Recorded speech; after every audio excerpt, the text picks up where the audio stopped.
Assalamu alaikum, assalamu alaikum. Tungaranke kibaru lamɛnbagaw, assalamu alaikum. Ko kuma min bɛ mɔgɔ senna teliya ko k'i dala teliya. Kibaru teliman dɔ b'an bolo, o kibaru ye jumɛn ye? Aw caman b'a kalama. K'a fɔ ko ayiwa yɛlɛmanikaw nana bonyamasegin kɛ an ka jamanatigi ye bi, Président Ibrahim Boubacar Keita. Ayiwa o kuma bɛ mun yira sa, o bɛ fɛn caman fɔ. Aw caman bɛ minnu ye an ka kibaru lajɛ bi, aw caman bɛ minnu ye ORTM jabaraniw lajɛ. Yɛlɛmanikaw bɔra yɛlɛmani kana, u ye yɛlɛmani dugutigiw bɛɛ lajɛlen wele ka fara u kan kana an ka jamanatigi Ibrahim Boubacar Keita. U nakan kɛra mun ye sa, k'u nana ko bonya bɛ Manden, ko bonyamasegin bɛ Manden. K'u nana kana jamanatigi fo ka wali ɲuman dɔn a ka kɛlen na yɛlɛmanikaw ye. K'a ye layidu ta yɛlɛmanikaw ye ko k'a f'u ɲɛna ko ni Ala n'a kira sɔnna ma k'a bɛ kuran lase yɛlɛmani. Ko layidu min taara sa ko o layidu timɛra. O kama sa yɛlɛmanikaw yera kɛnɛ kan bi, yɛlɛmanikaw yera kuluba bi. U nana kana o bonyamasegin kɛ jamanatigi ye ko ani ce ani baraji. Anw kibaru lasebagaw fɛnɛ an b'a fɔ jamanatigi na ka ani ce ani baraji. Ko n'a tun b'a kɛ tan depuis a daminɛ la fo ka na se sisan ma, ne hakili la ayiwa mankan caman bɛ jamana kɔnɔ, o mankan tɛ kɛ jamana kɔnɔ. Ne a ye layidu camanw ta, a kana se k'u bɛɛ timɛ, nka a ka ɲi kelen-kelennin dɔw bɛ yen a ka se k'olu latimɛ. Nka n'an y'a jɛngɛ k'a lajɛ, jamanatigi ye layidu caman ta dɛ. Jamanatigi Ibrahim Boubacar Keita a ye layidu caman ta maliyɛnw ye k'a to fanga ɲini na 2013. Ko ni Ala n'a kira sɔnna ma, ko ni maliyɛnw y'u ka danaya ta k'a d'a kan, ko layidu k'a b'olu latimɛ. O layidu ninnu na sa, caman bɛ yen minnu ma latimɛ hali bi dɛ. O tuma an b'a fɔ jamanatigi na ko hali bi k'a ka dɔ fara cɛsiri kan. Ayiwa ale ni fanga tɔ bilali cɛ o ye panko kelen ani ɲɛmaawa de ye. Panko kelen ni ɲɛwagawaga o kɔrɔ ye di san 5 san 4 kɛra fɛn min na kaban fo a tɔ sisan an bɛ k'a compter kalo. Ni jamanatigi ka fanga laban waati in na sa an bɛ ka min na kɔlɔsi, an bɛ k'a la kɔlɔsi k'a fɔ kobaw bɛ ka kɛ. An y'a ye 22 septembre tɛmɛnen kɔfɛ, dɔgɔkun 2 kɔfɛ, avion sanna, o avion nana k'o yira diɲɛmɔgɔ la, o kɛra fɛtiba ye, o kɛra kunnawoloba ye maliyɛnw ma. O fɛnɛ bɔlen kɔfɛ sisan tuguni an ɲɛ b'a la k'a fɔ ko yɛlɛmanikaw nana ko kana bonyamasegin kɛ jamanatigi ye ko parce que ko a y'a fɔ k'a bɛ kuran don olu ka yɔrɔ la. Ko depuis yɛlɛmani kɛra yɛlɛmani ye ko kuran tun tɛ yɛlɛmani. Mais u ko bi in na yɛlɛmanikaw bɛ se ka kuran sɔrɔ fan bɛɛ lajɛlen fɛ yɛlɛmani kɔnɔna la. O kama sa, comme an y'a fɔ cogo min na, u nana ka n'o bonyamasegin kɛ jamanatigi ye. Nka kuranko in t'a ko bannen dɛ. Kuranko in t'a ko bannen. Fɛn caman wɛrɛ de bɛ jamanatigi ye min ŋaniya ta, min layidu ta maliyɛnw ye n'olu ma latimɛ. Anw kibaru lasebagaw sa an bɛ min ɲini jamanatigi fɛ, komi kalata bɛ ka surunya. An b'a ɲini jamanatigi fɛ, an y'a ɲini Ala fɛ, an y'a ɲini jamanatigi fɛ, k'a ka fɛɛrɛ bɛɛ lajɛlen kɛ. N'a bɛ fɛɛrɛ tigɛ a ka fɛɛrɛ bɛɛ lajɛlen kɛ. Ko maliyɛn miliyɔn 1 min bɛ yen, n'u si sera vote ye, n'u si sera kalata ye, n'u ye san 18 sɔrɔ, k'a ka fɛɛrɛ bɛɛ lajɛlen kɛ olu ka se ka enrôler RAVEC la, k'a ka fɛɛrɛ bɛɛ lajɛlen kɛ olu ka se ka t'u ka carte nina ta. Ko n'a sera k'o kɛ, k'a ye fɛnba k'o ye, parce que anw t'a fɛ kalafili ka kɛ an ka jamana kɔnɔ. Ayiwa a ka fɔ ko mɔgɔw bɛ yen, kalafili tun ka di minnu ni ye ka participer kalafili la, k'olu ma se ka participer kalafili la. N'an dun y'a jateminɛ, an bɛɛ ye maliyɛn de ye, an bɛɛ dama ka kan Mali in na. Donc o bɛ min na, an ka jamana sariyaw y'a yira k'a fɔ ko mois d'octobre nin fo ka taa se 31 décembre ma, ko mɔgɔ o mɔgɔ ne de si sera san 18 ye ka yɛlɛ sanfɛ, ko carte nina tɛ e bolo, que i bɛ se ka taa ka t'i enregistrer cogo min na i b'i ka carte ninaw sɔrɔ sani kalafili don cɛ. Tungaranke kibaru lasebaga Musa Jawara, Tungaranke jɔrɔnanko émission kɛbaga Musa Jawara, an b'a ɲini jamanatigi fɛ, an b'a ɲini an ka gouvernement mɔgɔw fɛ k'u ka fɛɛrɛ n'u bɛ fɛɛrɛ tigɛ k'u k'o fɛɛrɛ tigɛ, u ka fɛɛrɛ bɛɛ lajɛlen kɛ cogo min na jamanaden bɛɛ ka se ka participer nin kalafili la n'u y'o kɛ u ye fɛnba kɛ bamananw bɛ zamana dɔ fɔ ko mɔgɔ n'i ko i bɛ kurusimuguba don sama la k'i ye kumaba fɔ wa n'i y'a kɛ fɛnɛ i ye koba kɛ an b'o ɲini jamanatigi fɛ anw hakili la o tɛ ɲininkaliba ye o tɛ fɛnba ye k'o ɲininkali kɛ jamanaden bɛɛ lajɛlen dama ka kan o la o bɔlen kɔfɛ yen sa kunu an tun bɛ live la malheureusement an ka live ma taa yɔrɔ jan a tigɛra ko wɛrɛw donna a senkɔrɔ o ma sɔrɔ dɔwɛrɛ fɛ waati bɛɛ téléphone bɛ sonné la waati bɛɛ ordinateur bɛ sonné la o de kosɔn an ka kunu live interrompira a ma se ka laban k'an ka nin kuma kun cɛ sa an bɛna kunu an tun bɛ wa IAM mɔgɔw taara ka taga jamanatigi kuma ɲɔgɔnya min kɛ an ye o kibaruyaw da tulo kan min bɔra o kɔnɔna la an tun bɛ k'o da tulo kan n'an ka live tigɛra n'a ma se ka taa ɲɛfɛ bilen mun bɔra o kɔnɔna la a yirala k'a fɔ ko jamanatigi ye ekɔlidenw wele k'a ye IAM membre wele k'u ka na u ka kuma mais min bɔra o kuma la n'an y'o mɛn k'o de ye k'a fɔ jamanatigi i ye mɔgɔ wele n'i ye mɔgɔ wele o kɔrɔ k'a fɔ ŋaniya de b'i ma hakilina dɔ de b'i la k'a f'u ɲɛna nka n'i kumana mɔgɔ fɛ a ka ɲi i k'a tigi fɛnɛ to yen i k'a tigi fɛnɛ lamɛn min b'a fɛ a fɛnɛ k'o fɔ ɲɛna min bɔra kuma la an ye min sɔrɔ kibaruw la kibaru jɔnjɔnw na k'a yirala lekɔlidenw na k'a fɔ ko question tɛ poser jamanatigi kun jamanatigi de hakilinata ye min ye a b'o f'u ɲɛna jamanatigi y'a hakilinata fɔ denmisɛnw ɲɛna ka tila ka mini bisi kelen di denmisɛnninw ma ne hakili la mini bisi o tɛna ekɔliko in ɲɛnabɔ min bɛ Mali ekɔliko ɲɛnabɔ n'i y'a mɛn ko jamana kalan don n'i y'a mɛn ko jamana ka ɲɛtaga denmisɛnninw don an b'a kalama k'a fɔ ekɔli tɛ Mali la depuis Musa fanga binna grève sur grève grève de bɛ ala ye diɲɛ don o don da Mali la ni faculté mɔgɔw y'a daminɛ bi n'olu y'a dabila sini flash mɔgɔw b'a daminɛ n'olu y'a dabila sinikɛnɛ o kɔfɛ dɔwɛrɛ b'a daminɛ an b'a ɲini jamanatigi fɛ k'a bɛ fɛn fɛn na mini bisi ko in ayi o ko tɛ o ka to yen a ka i jilaja problème bakuruba yɛrɛ ye min ye a ka fɛɛrɛ bɛɛ lajɛlen kɛ Mali kalanko ka se ka sigi sen kan an b'a dɔn baarakɛta ka ca a ma nka ne bolo fununa a bɛ d'a tigi de kɔrɔ n'i y'a mɛn waati bɛɛ an b'a fɔ jamanatigi dɔwɛrɛ tɛ dɛ jamanadenw y'u ka danaya ta k'a da ale de kan k'ale de k'an ka jamana masakɛ ye k'ale de k'an ka jamana président ye donc ni kɔngɔ bɛ jamanadenw na ni minɔgɔ b'u la ni fɛrɛ b'u la an tɛ ɲɛsin mɔgɔ wɛrɛ ma an bɛ ɲɛsin an ka jamanatigi de ma bolo mana funu a bɛ da d'a tigi de kɔrɔ o kɔrɔ de y'o ye a bɛ bɔ jamanatigi de la sisan sa ka mɔgɔ laadiriw ta k'olu bila ministère de l'éducation na ka mɔgɔ laadiriw ta k'olu bila poste la o bɛ se ka baara min kɛ baara min bɛ kɛ nimisawasa baara ye nka an ka tiɲɛ fɔ tiɲɛ tɔgɔ Mamadu tiɲɛ tɛ baden fɛn ye faden fɛn tɛ maliyɛn ba tan kelen bɛ yen bi u jigi waro la jamanatigi ka fanga la maliyɛn ba tan kelen bɛ yen bi u jigi waro la jamanatigi ka choix la parce que an bɛ min mɛn komi anw yɛrɛ ka Mopti dangelen b'a fɔ cogo min na Komana Meyite dusukasi sur dusukasi nouvelle duman kɔni o dɔgɔyara an ka jamana kɔnɔ o dɔgɔyara an ka jamana kɔnɔ ni nouvelle duman yɛrɛ bɛ yen bilen a na balan na an tɛ fosi mɛnna lebu lajaba kumasiluko an b'o de mɛnna depuis IBK fanga sigira fan bɛ nɔ min na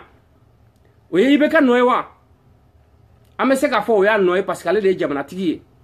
an bɛ se k'a fɔ a nɔ don parce que ale de y'a ka premier ministre choisi o k'a ka gouvernement sigi ale yɛrɛ dun y'a fɔ ko n'a ye mɔgɔ bila yɔrɔ min na k'o bɛ se k'o baara de kɛ k'o de kosɔn o bɛ bila yen n'o kuma ye tiɲɛ an bɛ segin nin kan waati bɛɛ ka da cogo jumɛn kan jamanatigi bɛ mɔgɔ bila place la ka tila k'o wuli ka bɔ o place la par incompétence o ministre kelen bɛ tila ka segin ka na tuguni ka na don gouvernement kelen kɔnɔna la tuguni a fɔ Mali mɔgɔ kalannen dɛsɛra ka ban o ma n'a y'a sɔrɔ mɔgɔ kalannen tɛ jamana min kɔnɔ n'a y'a sɔrɔ mɔgɔ compétent tɛ jamana min kɔnɔ a bɛ se k'a fɔ ko an ye karisa bɔ yen mɔgɔ wɛrɛ t'an bolo k'a remplacer an ka segin ka na n'a ye tuguni nka an dalen b'a la o tɛ Mali ta ye bureau de vérificateur ya ka vérification ke 2015 vérification rapport nana kana di jamana tigima ni ya chier joliye ka fo rapport be ke kana di jamana tigima munde borala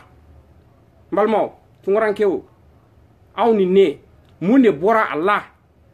dossier folo munun dira jamana tigima no lu blale metroru kan ali bi ali shiningene olu mogo est-ce que ali soso lu kiwa munde ba irana ka fo ko rapport min nana di jamana tigima clé fly na tuguni ka fo ko fembe bo okola munde bo irana aw batankele be minu ye bureau de vérificateur ka rapport laje minu ya ka kuma ka name ayira la ka fo aéroport la yuruku kera minga bo haklima ayira la ka fo douane na yuruku kera minga bo haklima ayira la ka fo ministère de la défense ko mo were ma ko se ka contrôler akera jigi waro ye am malioma akera jigi waro ye tungaranke uma hali ni posi foshi tu ma se ka vérifier hali ni ministère foshi tu ma se ka vérifier malla atun kadi tungaranke uye atun kadi faso de unye ministère de la défense ka se ka vérifier parce que donc ka donc a fo jolle tunay parce que do yu bolo franyonka do yu ka nation uji ka demaje nation la ka di ko ka keleke mina oni marfa sanga danga keleke choma ku ka ta jamana koran fambo bolola jemo ye mali deme tugo mina anga jamana koran fam se ka bolola e na fora ko be sigile me ka nyini ka donc afo war min do na mali ministère de la défense là budget de ministère de la défense à peu près quadruplé et mou me fo on yana vérificateur ka rapport là ko ministère de la défense ko ma se ka vérifier malma o link ma ka bo haklima ko haklima o be kulu kun chamala do fugaye adun 2015 mo mi ministériel là mo mi doke ministériel là 2015 c'est le ministre le plus opportuniste du Mali, c'est le ministre le plus malhonnête du Mali, c'est le ministre qui veut coûte que coûte mettre le Mali à genoux s'il n'a pas déjà mis le Mali à genoux. Je parle de Tcheban Hubert Koulibaly. Aéroport Yuruku Kokma Minfora, plus de milliards, ni au 51% tu gagnes gouvernement à 49% tu es partenaire ou taille, no e Tcheban Hubert na ka dembaya ye ana fa. Ayer la ka foko drome kelen wo sole mata trésor public kono hali taxi mi 106 millions o tu ngata trésor kono chemama o shidi nga onata ota fiema wuli foi ma boala amola mamina o cheman kelen bora gouvernement katla ka sengas ala sama kana gouvernement ka ke ministre de la défense o ko ministère de la défense ko vérification ma se ka ken malmo faso deun anga nyele faso deun na nye 2018 je anya bela jilende je na mbese anga wuli kanjo an tate mo koye an tate parti koye an tay mali kodi an ko malide an ko atese ka ke forobaye atise ka ke nemrubaye ka be mo kelen dama ble o wati bana anto klela ble Tcheban Hubert Koulibaly abe daka sunogo hala nyinte yogo ko sama be chemin ko ngomiti goshi ajigi dale minga ale de bodo ala de bodo akra de bodo o Tcheban Hubert Koulibaly kelen bi ou tla ko bon ministère de la défense là ka bla rodme ka bla ministère des affaires intérieures o be munde fo on yana faso deun o kroy ka fo ne changement du gouvernement na Tcheban Hubert Koulibaly allait de bena élection présidentielle ou organisée Tcheban Hubert Koulibaly allait de bena élection présidentielle ou résultat proclamé mbalma na be talo tabloka ambese ka fenkele mbe mfo faso de unyana oye faso de anga wuli nambese anga wuli na wulendo anga tama damine nambe tama erla anga boli damine fen kelen pe min be an bolo nan be se ka nga kele ke no ye o ya nga carte ni na di fen kelen ke mbelo no an be se ka o ta ka Mali bo bolo la bi o te marfaye o te bombier o te foyer o ye anga vote de tous les citoyens ont droit au vote tous les citoyens naissent libres et égaux en droit no ye tien no se fini no bolo chelendo parce que on anga wuli anga tanga kafinata le pays va mal jamana be lumbu lambala ambe klinga fo anya me alpha mal ko rekata ko le Mali va tanguer mais le Mali ne va jamais chavirer mais na man koloshi ala kan kishi ka yoro jeyana ka wati jeyana na man koloshi le Mali risque de chavirer ala kan kishi oma ni degunte fly fo kele on tay degun ni kuma sulu te fly fo kele on tay kuma sulu wa nambo fo fene o krote ka fo kantan faso fe nambo fo fene o krote ka bo kambura maldinya la ko don bali munun be no luto famia o lu le mir la kambe ka nga jabana la gauchilité ko yeko de foko ni min yera o ka fo ko mo ni fin be kan i domishi de biena ni ya yambe kuma ni kuma chukula ambe ka kuma kada kona korole kan o korote ka fo kame ka Mali la gauchi o korote ka fo ko an fadugu mandanye mais amba fo ni dalude amba fo ni sababu dodi anyeme feno de natola o de koso amba fo o comme beje fanga nano kama démocratie nano fama min kadi min dayo be soko fo mo te se ka an bali mo te se ka mo bali ki haklanta mi ki to fo e ka faso kula o de koson un homme de médias o de koson un journaliste indépendant o de koson un téléprésentateur an be bo wati be ka faso de un blasra o kroke ka fo kambe fendo ka teme faso de un kan mais ala e mogo da ama beke clean ala e mogo da ama beka yeta ke clean ala e mogo da ama beka famiyata ke clean yoro la me foli belebele ba blakatra faso de un bela jelema aw fen fe message ci manga inbox ko nala minu ko ni cenga barala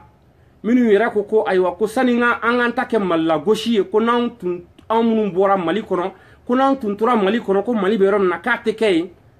ambe foli di bela jelema beni ka famiya chugudu mais ambe kele ne fo faso de nyana faso inamba fa ka jo ate jo wuli ka joko namba fa faso in ka jo aka kan sakoe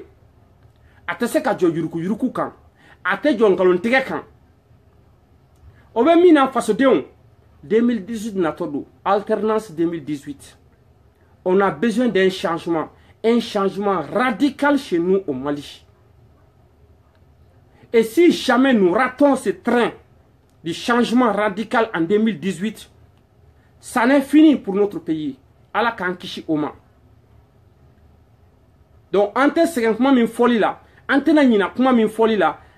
odeye beka wuli faso deun, et mogo, et de bese ka voter, et de chi sera voter, katini nati bolo, kani fa kono, kani ba kono, ni kera santane sheginye kaban, i balikuyara, wuli ke ka karanteta,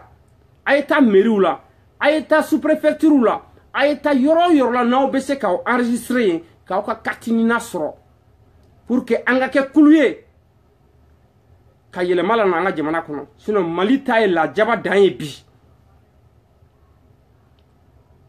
Mougo tise ka blai kuna ka miri ka foko Mali kono ko 100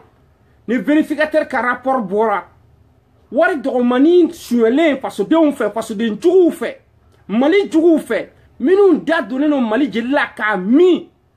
minu ni dale no fantan ka fitini kan ku ko fremne ko faro ka suele kan ko beta 70 milliards la ninta chien floy ninta chien la flanay ninta chien sabanay rapport bora 2011 2012, 2013, 2014, ame 2015 rapport de l'année. Ni rapport ni duru fen borani. Aw ye mogo joli don, aw be mogo joli don. ko min minɛra k'a datugu kaso kɔnɔ ko min minɛra ko wari min suɲɛna k'a sera k'a labɔ a ka segin ka na bila faso bulonba kɔnɔ faso jiginɛ kɔnɔ cogo min na fasodenw kungo bɛ se ka ɲɛnabɔ a la aw bɛ mɔgɔ joli dɔn n'i kumara k'i bɛ cɛkɔrɔbaw dɔgɔya n'i kumara ko parce que i bɛ kɔ kan ko i bɛ k'i yɛrɛ kɛ fɛn dɔ ye ka sɔrɔ i t'o ye ka sɔrɔ zonden de ka ca ni hɔrɔnden ye an ka gouvernement kɔnɔna la bi bi in na o tɛ ne ka kuma ye vérificateur y'a fɔ peut-être a m'a fɔ ne t'a fɔ cogo de la mais a y'a fɔ suɲɛni bɛ Mali la kɛnɛ kan da olu mɔgɔw de ko k'olu ye silamɛw ye olu de suɲɛni wari suɲɛnenw bɛ kɛ ka sobaw jɔ wari suɲɛnenw bɛ kɛ ka sungurubaw la loger wari suɲɛnen bɛ ta ka taa magan k'e taara Ala ɲini e ni Ala na kira cɛ e taara Ala ɲini mɔgɔ bɛ taa Ala ɲini i wɔsi de la mɔgɔ bɛ taa Ala ɲini i ye fɛn min baara kɛ k'a sɔrɔ i wɔsi de la wari suɲɛnen ka avion billet ta ka taa magan maliyɛn sara ye joli ye bi ko maliyɛnw bɛ yen ko minnu bɛ se ka gratte-ciel ou bien building 2, 3, 4, 5, 6 jɔ ni a ma suɲɛ dans toutes les couches socio-professionnelles du Mali c'est le vol organisé n'o fɔra o de bɛ digi fasodenw na o de ye tiɲɛ ye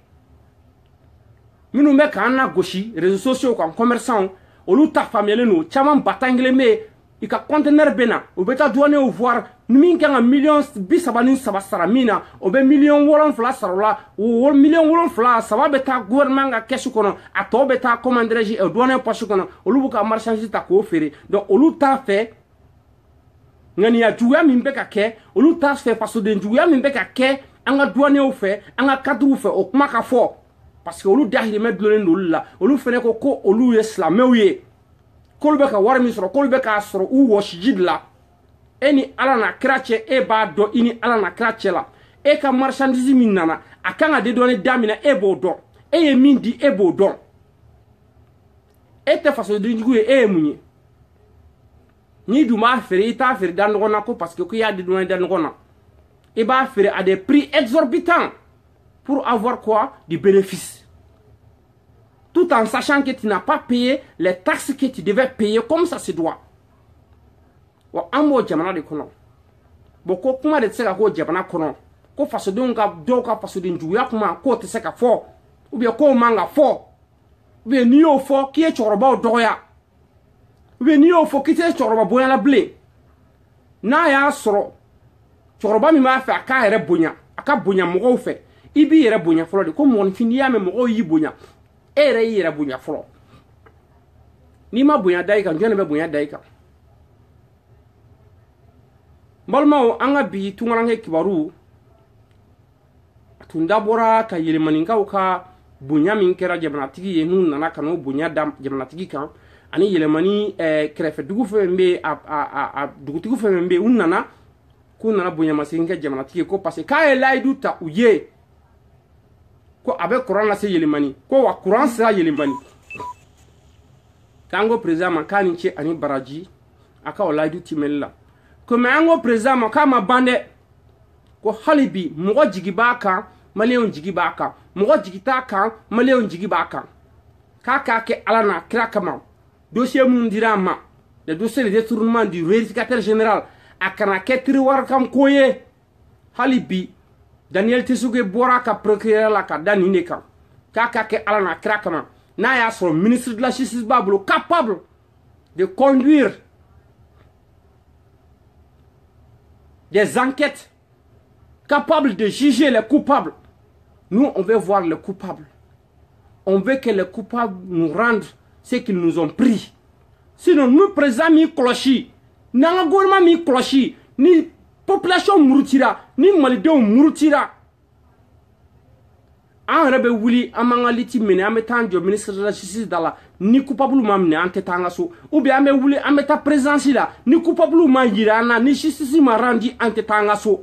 on a vu le mouvement an tɛ a banna a y'o jama ye dɛ wa ni jamanatigi ma sabali jama bɛ bɔ min ka jugu ni o ye an tɛ bɔ ni muru ye an tɛ bɔ ni marifa ye an tɛ bɔ ni bese ye mais an bɛ bɔ k'an ka ras-le-bol yira gouvernement na k'a yira président na k'a yira jamana zon ni mɔgɔ tɛ se k'u minɛ an yɛrɛ b'u minɛ on va se rendre justice en les soutirant tout ce qu'ils nous ont pris n'a y'a sɔrɔ o de ka di jamanatigi ye ayiwa salamu aleykum n balimaw ne b'aw bila yan nin tun ye bi kibaru ye aw k'an bɛn waati wɛrɛ aw ni ce aw ka kulomajɔ la hakɛto bɛ nin kan aw k'an bɛn waati wɛrɛ au revoir